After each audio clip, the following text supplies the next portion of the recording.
ABC 27, Friday Night Overtime, only on ABC 27.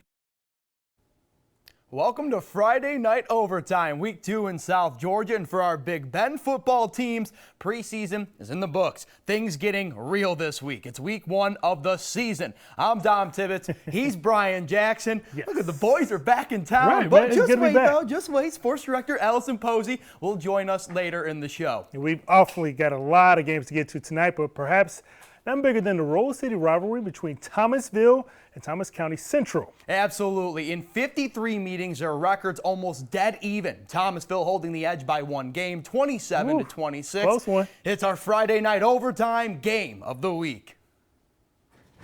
The Jackets, they're looking to even up this series, and the Dogs, they're looking to remain unbeaten as they should be. But Brian, lightning struck early, and just 2 minutes in, kind of had to wait. But we would get going, and so would T-Ville in this one. Middle of the first quarter, Shannon White with time, looking downfield and finding Jimmy Bodry all alone. He's in for 6.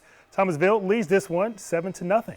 On the ensuing kickoff, TCC looking to make some noise. Tyler Floyd fielding the kick, and watch him work. Blowing by the Dogs, he would find room to the 40. That drive would stall, but the Jackets would strike in the second quarter. Then Sam Brown, with some control, decides to tuck this one and run himself. He's a big boy. Lowers the boom. You'd love to see that out of your quarterback. He's in for 6. The Jackets, they would tie this one at 7. They led 14-7 at the break. This one close into the fourth quarter. Thomasville scores 16 unanswered, 23-14 the final. They led and now lead the Rose City rivalry 28-26. Bainbridge opening up their season tonight at Coffee. For the Trojans, they are in the red zone. It's 4th down. Antoine McDuffie takes the direct snap. Bearcat defense comes through. It comes up with the forced stop, the turnover on downs. But after that, Bainbridge punts. Coffee on the move in the second quarter. Turner takes a direct snap inside the 10-yard line. 2 plays later, touchdown. McDuffie finds a hole. Extra point good in the Trojans. They'll lead 10-0 with 9:51 to go before half. Next dive, Bainbridge taking a look at this. Bo Smith, the snap. He's pressured. You think Coffee defense has him? Think again. He flips it out to Zion Bowie for a 3-yard gain. The Bearcats, though, could not do anything on this drive. Final score, Coffee 35, Bainbridge 21. Now for teams in Florida, it is week 1 of the season, but Florida High was one of the few exceptions. They played Thomas County Central last week. So with that being an interstate game, the Seminoles 1-0 on the year after topping the Jackets. But tonight, Seminoles back in action, taking on Godby. This one finally got going after about a 90-minute rain and lightning delay. Seminoles, they drive down the field on their first drive. Drew Farrow freezes the Cougars defense with a play-action fake, finds Brooks Hickman wide in the end zone. Florida High takes an early 7-0 lead. Later in the first, Godby's defense forced and recovered a fumble. Offense takes advantage. Quarterback Christian Sims keeps it himself, takes a huge hit. Yeah, for him it goes flying off. By the way, he's only a freshman. 2-point try is good there. Cougars take a 8-7 lead. Florida High comes right back. This time it's Farrow again. Just drops in an absolute dime for Jordan Henderson. Over 60 yards on the throw and catch. Florida High back up 14-8 in this one. Still going. Florida High up 41-28 in the third quarter. Lincoln Trojans headed west, taking on the Niceville Eagles on the road. Micah Turner, he's going to get hit by Joshua Davis. The fumble. Robert Wilson recovers for Lincoln. That led to a field goal, 7-3. They trail. Back on offense comes Lincoln. Joseph Sebeski hit by Austin Firestone. Fumble! Harrison is going to return this one. Check this out. He's going to put on the moves. Madden elusiveness rating 99, folks. 25 yards to the house, 14-3, Niceville. Then here we go. Moore setting up his man, Khalil Jacobs. 53 yards. Oh, my goodness. What a pretty time. That one tiptoes into the end zone, 21-3 at halftime. Fourth quarter now, and Lincoln currently trailing 35-10. And keeping it going, a toss-up of the Tigers tonight in Monticello. Jefferson County facing Trenton. Quick start to this first quarter. Jefferson County's Haven Francer even fakes out our camera person, but makes the short pass to Xavier Hawkins. 7-0 Jefferson County at that point. It's really foggy out there as well. Second quarter, 3rd and goal. Trenton responded with a short drive into the end zone by Zach Braswell. The extra point was blocked. That made the score now 7-6. Very next drive, Jefferson's 20-yard line. Francis makes the pass to Tyron Dasher. He's got blockers. He takes it all the way down to the 25-yard line, just falling short. Looks like he ran out of gas there. He needs to do some more wind sprints after practice. Trenton wins 34-28. Cheerleaders, take us to break. You're watching Friday Night Overtime on ABC 27.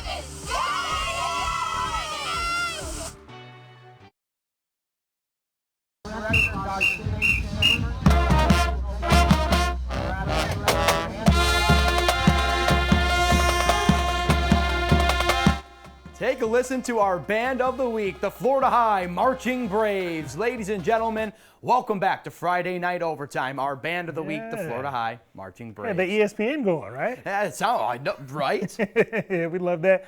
A lot of football left to get to, though. We're going to start in Florida. The BRANFORD Buccaneers hitting the road to face the WILLISTON Red Devils. WILLISTON was just ringed red a year ago after an opening loss to BRANFORD. So tonight, the Red Devils were on a mission for revenge. Opening kickoff, the Buccaneers break out some trickery. The squib kick fools the Red Devils and our cameraman, but BRANFORD is able to recover it. 3 minutes left to go in the second. Bucks knocking on the door. Quarterback Kyson Johnson keeps this one himself. That would make it 13-zip. Later in the half, Bucks special teams blocked a punt. Johnson goes in for his third score of the game. Yeah, need to have him on my fantasy team. BRANFORD gives no quarter to WILLISTON as they would pitch a shutout. 34-0 was the final. The MUNROE Bobcats had an undefeated regular season last year, their first in school history. Big expectations for the Bobcats this season. Going to be a good game tonight against FAMU DRS. Sports Director ALISON POSEY joins us with more from this small school matchup. You said it, Dom. The expectations are definitely high in Quincy for the MUNROE Bobcats. But for FAMU DRS, the Baby Rattlers are playing with a chip on their shoulders. Last season, COVID within their school district forced them to forfeit their first game of the playoffs. So the Baby Rattlers have been holding on to that feeling for a while now. MUNROE up 10-0 early in this one. Taz Walker dropping back, finds Donalo McLeod. Move those chains, folks. Very next play, they find Pater. Walker running around the Baby Rattler defense into the end zone for 6. It's 16-0 MUNROE, and why try for 1 when you can try for 2? Joshua Brown giving the rock wasn't easy, but his teammates pushing him on in. 2-point conversion is good. It's 18-0 Bobcats at the end of the first quarter, and they cruise tonight, folks. Big win for MUNROE, 40-0 over DRS. DRS has Leon next week, MUNROE Chipley, but there's a lot more football to get to tonight. Guys, take it away.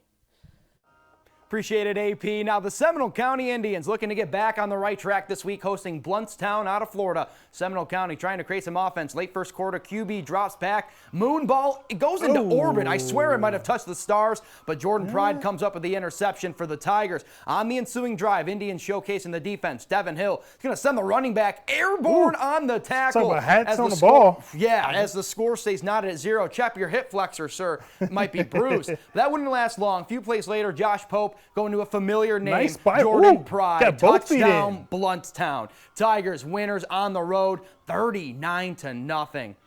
Oh my God, Brian! That was a lovely pass at the end there. I love that. Yeah, I mean, that pass at the end zone. There's a bunch of truck sticks, kids going airborne. our ABC 27 play of the week is bound to be. We got a lot to choose from this week. Absolutely. Brian, I got to ask you, though. Okay. You're a sports guy. I am. Kind of, previously a sports guy. It's got to feel good. I think the people are starting to get. It's good to be back, coming off the bench, warming it up a little bit, but it's been fun, for sure. And listen, I'm hoping that maybe the folks like you on the morning show enough, because as much as I like having this job, I like for it to stay here. I don't know how AP is going to feel, but I kind of like being the sticking with weekend mornings, guy. folks. Don't worry. I'm way past my bedtime. Definitely going to get some rest after this.